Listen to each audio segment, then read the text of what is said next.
अस्सलामुअलैकुम दोस्तों, क्या हाल है? खैरियत है? ठीक है, खुश है?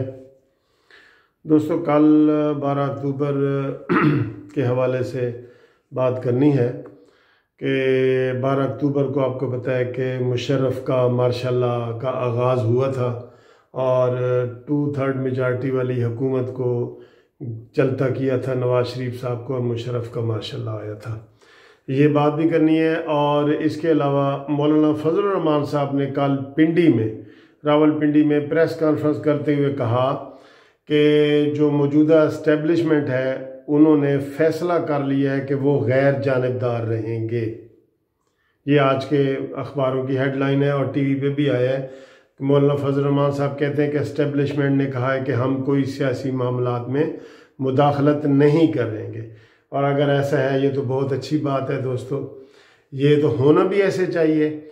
हम अवाम चाहते भी यही हैं। हम आर्मी को अपने सर पे बिठाना चाहते हैं अगर वो अपनी सरहदों के पास रहे। कहते हैं ना, आर्मी लगेगी सबको अच्छी गर सरहद के पार रहेगी, सरहद के पास रहेगी। तो शहरों में और इन चीज़ों में तो वो मुलव्वस हो जाते हैं, तो उनको सारा जो है ना वो दीगर से आलाइशें भी उनके साथ चिमट जाती हैं।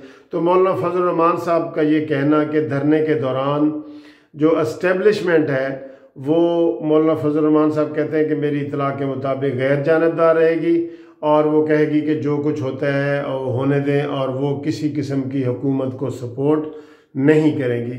और इस बयान की हम बड़ी जो है ना वेलकम करते हैं। तो दोस्तों, मैं आपको ये बताता चलूँ कि हमारे मुल्क में 35 साल तक मार्शल लॉ की हुकूमतें रही हैं, जो बड़े अफसोस की बात होती है। हमारे जितने पड़ोसी मुल्क हैं वहाँ पे कोई मार्शल लॉ का कोई शैबा तक नहीं होता, लेकिन यहाँ ऐसी बातें होती हैं। अब मैं आपको ये बताऊँ, आज से एक नई बहस टीवी पे शुरू हो गई है कि मौलाना फजल रहमान के धरने से जमहूरियत डीरेल होगी।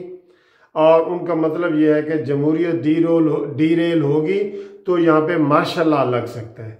ये नई धमकी है जो मीडिया ने हुकूमती इमा पर छोड़ी है। और ये आइंदा आप देखेंगे कि यही होगा कि मौलाना फजल रहमान साहब जमहूरियत को डीरेल करना चाहते हैं, लपेटना चाहते हैं। और इनके इस इकदाम से, धरने से, मार्च से जो जमहूरियत को ख़तरा है और मार्शल लॉ लग सकता है। दोस्तों, ये बातें करना बहुत बुरी बात है। ये बात करना ही बुरी बात है। इसके ऊपर मीडिया के ऊपर आके ये बात करना ही बुरी बात है। और इसमें मैं समझता हूँ कि अगर कोई ऐसी बात है, जैसे आज मौलाना फजल रहमान साहब ने कहा है कि एस्टेब्लिशमेंट अलहदा रहेगी, तो मेरा ख्याल है कि ये ऐसी बातें अगर हों तो उसकी तरदीद DGISPR की तरफ से आनी चाहिए कि ये बातें गलत हैं। और लोग जो इशारे किनारे कर रहे हैं कि जी मौलाना फजल रहमान के धरने से ये जमहूरियत डीरेल होगी, ये नहीं होने चाहिए। अब सर, थोड़ी सी बात 12 अक्टूबर के हवाले से। आपको पता है कि 12 अक्टूबर के हवाले से मैं मुख्तसर बात यही कर रहा हूँ कि वो 11 साला दौर हुकूमत शुरू हो गया, जो जमहूरियत को ख़त्म करके और नवाज शरीफ के ऊपर जहाज़ का केस बना के 21 साल की सज़ा दे के जलावतन करके, तो मुशर्रफ साहब जो है ना वो बरसर इक़्तिदार आ गए और 11 साल तक वो इक़्तिदार में रहे। और दोस्तों, अब 11 साल हो गए वो मुल्क से चले गए हैं। ये भी देखें कैसी कुदरत की बात है कि जो इधर आल नाल थे, जिन्होंने लोगों को निकाला था, वो आज अंदर इधर हैं और जो निकालने वाला था वो वापस मुल्क में नहीं आ सकते। ठीक है, उनके ऊपर हाई ट्रीजन का केस बना हुआ है, बगावत का, कि उन्होंने आइन तोड़ा है, एमरजेंसी लगाई है। और इस हवाले से मुशर्रफ जो है ना वो बीमारी में मुब्तला चुके हैं। अगर वो नहीं भी हैं तो हम तो यही कहेंगे हैं, जो तस्वीरें वगैरह देख रहे हैं, लेकिन वो पाकिस्तान में नहीं आ सकते क्योंकि यहाँ पे वो मुल्ज़म हैं इस वक्त।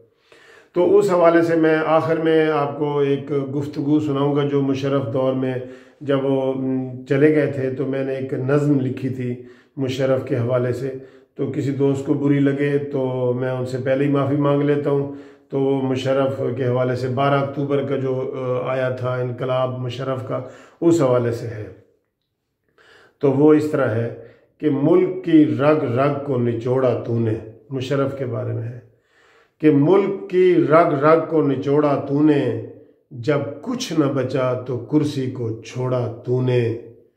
नंगे दी और नंगे वतन है तू, अपनी मसनत के लिए मजहब को भी न छोड़ा तूने, और जाते जाते भी बुरा करने वाले इंसाफ के इफ्तिखार को भी न छोड़ा तूने, और 12 अक्टूबर की शब-ख़ू को भुला सकता नहीं, जब पूरी कौम की गर्दन को मरोड़ा तूने। और जब भी जागेगी कौम तुझे मरना होगा, है यही खल्क की आवाज़ तुझे सूली चढ़ना होगा। आइन जो तोड़ा है तूने तो उसकी सज़ा कम तो नहीं, कम से कम जो सज़ा है तख्त पे चढ़ना होगा। हाँ तुझे मरना होगा, अब तुझे मरना होगा। Thank you very much.